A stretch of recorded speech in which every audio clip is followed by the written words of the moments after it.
everyone, you're welcome again to my channel. My name is Ajibola and you're welcome to Ajib Sims. To my new subscribers, you're very much welcome. It's so good to have you to be part of this beautiful family. And to my old subscribers and returning viewers, thank you so much for loving this channel.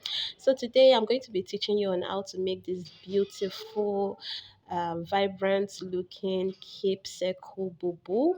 Yes, this is very easy to make, and in this video I'm going to be teaching you a hack that I discovered for working with Ankara fabric to make in making this kind of dress, or free flowing a-line dresses. So if this is what you like to learn, kindly stick to the end of this video. Do not forget to like, do not forget to share to your friends. So let's go straight into the tutorial. So these are the things I'll be needing for my project. I'll be using normal things: scissors, chalk, tape rule, pins, and of course the style of the show, this Ankara fabric, which came in 6 yards for a bundle. So this is actually a bundle. So right now I discovered that the Ankara do not have much length for this style. That is why I decided to come up with this hack. And this hack is just you dividing your fabric into 3 equal parts this way. So since I have 6 yards, I'll be dividing it into 2 yards each, that is A, B, and C. Now I'll be taking part C and I'll divide it into two along the length side to give me C1 and C2. I hope you understand.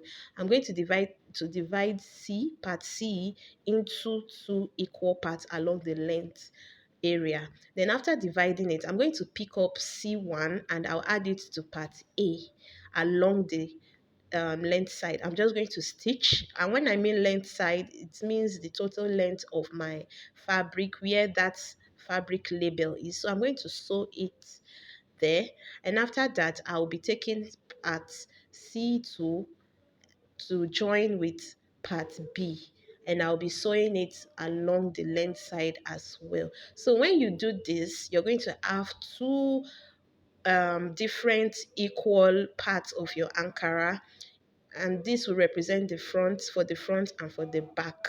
So if your fabric is long in length, kindly skip this step, this arc.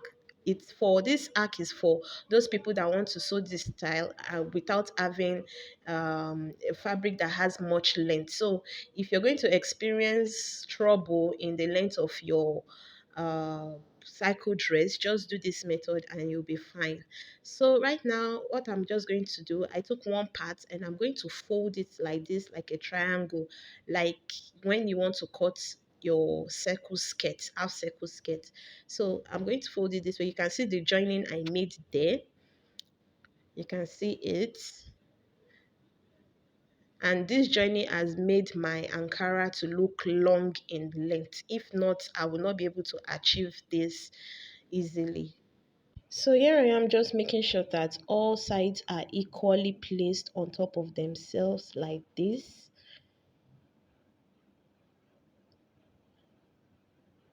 And right now I'm going to be measuring 9 inches width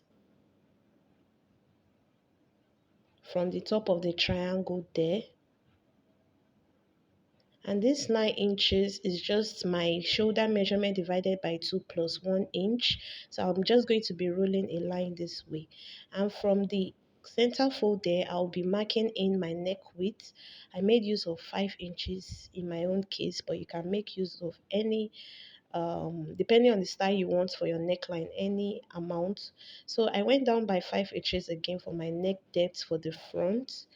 And right now I'm just going to be putting my shoulder measurement divided by 2 plus half inch there, and from there I'll be going down by 1 inch for my shoulder slant. So from that shoulder slant there, the end of the slant, I'm going to be marking 9 inches downward. This will be the original shoulder slope for this style of dress.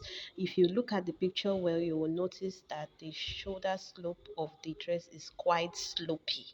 So right now, from that point again, I will be marking 10 inches downward, and this will represent the armhole depth of our cape dress. And I'm going to rule the lines this way, and from that line there I'll be coming in by 1.5 inches, and this would represent the um, shape of our armhole, how deep you want your armhole to be. So I'm going to curve it like this from this end to the other end. I'm just making sure that it's 1.5. You can make yours 1 inch depending on how deep you want your armhole to be. So this initial curve that I made from the neck width towards the armhole slope line was later changed because I reasoned it that if I cut it this way, it's going to give me a funny look. But I went ahead to mark my neck depth for the front. I made use of 5 inches. You can make yours higher or lower. So while I was drafting the neck depth, I later, made the armhole curve this way, just a little bit downward from the first shoulder slant we made, about 1 inch. So you're going to just curve it out this way towards that line, and voila, you are done with your shoulder slope. So from that shoulder line that we created initially, to create that triangle upward, I'm going to be marking the total gown length plus 1 inch for at like this at the bottom area. I'm going to be doing it like this to create a circular effect downwards, just like the way you mark your circle skirt length. So I'm going to be marking it this way, plus sewing allowance of 1 inch. You can see the way I was stretching myself here, and just making sure that it's equal. So I'm going to connect the points together to create this circular M line like this, and I'll be cutting it. Please do not mind the noise you're hearing. It's my neighbor's child. So I'm just going to extend it, the armhole out like this, outward.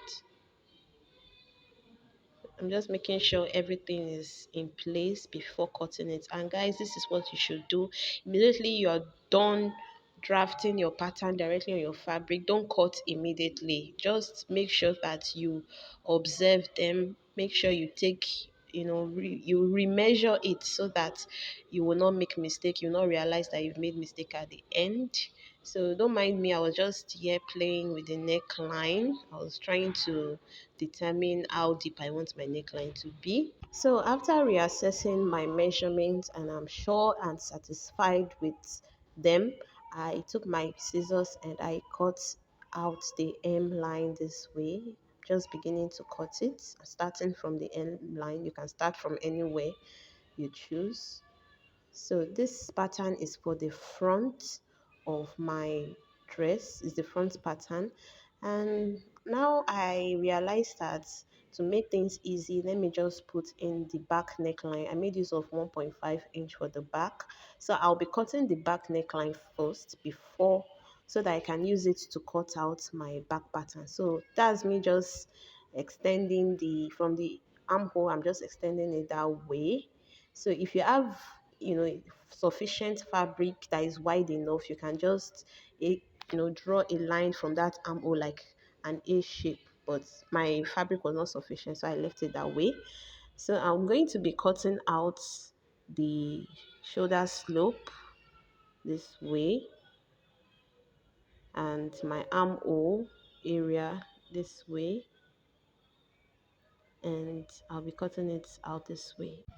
So right now for the back pattern of this dress, I've gone ahead to fold the other fabric like a triangle like we did the first time, and I'm placing my front pattern on it this way, making sure that everything is aligned properly. And if you notice, I have not cut any neckline on the front pattern, but I have drafted it. So instead of me going through the stress of marking, sketching my back pattern design, this is just an easy way of going about it. So I'm going to be cutting the back neckline first on both pieces like this, and I'm going to cut out the shoulder slope this way, and also go ahead to cut out the armhole the same way just as the front pattern. And after doing that, I just raised the front pattern to cut out the front neckline this way, and I'll go ahead to cut out the M line for the dress. And voila, our back pattern is ready, almost ready actually, because I would be adding a zip to the back,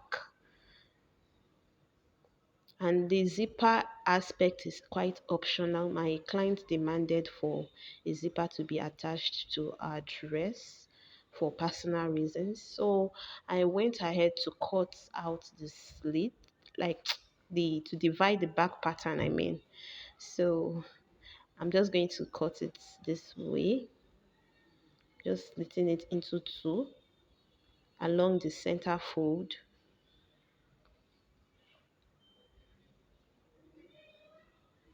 And we have two pieces for the back and one piece for the front. So the next thing I'm doing is just to cut out the lining to turn the necklines for the front and also for the back using the same fabric. You can decide to make use of bias tape to just tape the neckline if you don't want to go through this whole ceremony. So I will just be using the main bodies to cut out the neckline linings this way.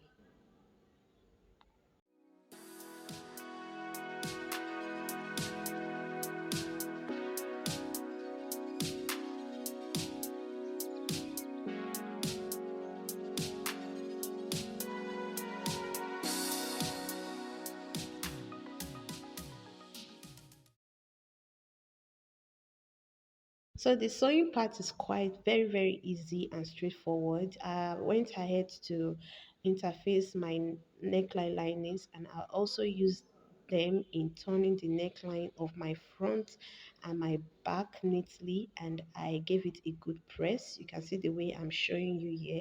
So you're going to sew it using your sewing allowance and give it a good press for both the front and the back.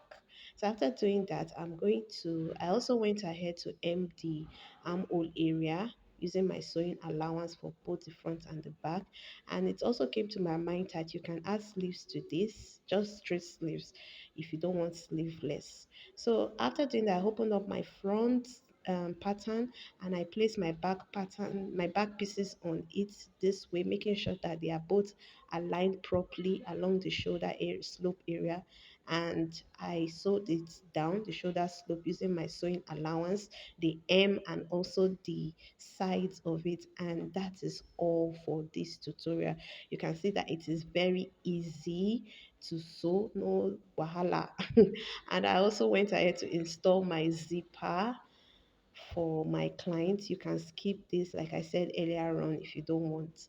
So this is the outcome of it. You can see how vibrant, beautiful it is looking. So if you're a fan of free flowing dresses, this is one of your um, best bets, yes, for you in your wardrobe. So see you on my next tutorial. Do not forget to like, do not forget to share and to subscribe. See you next time. Bye.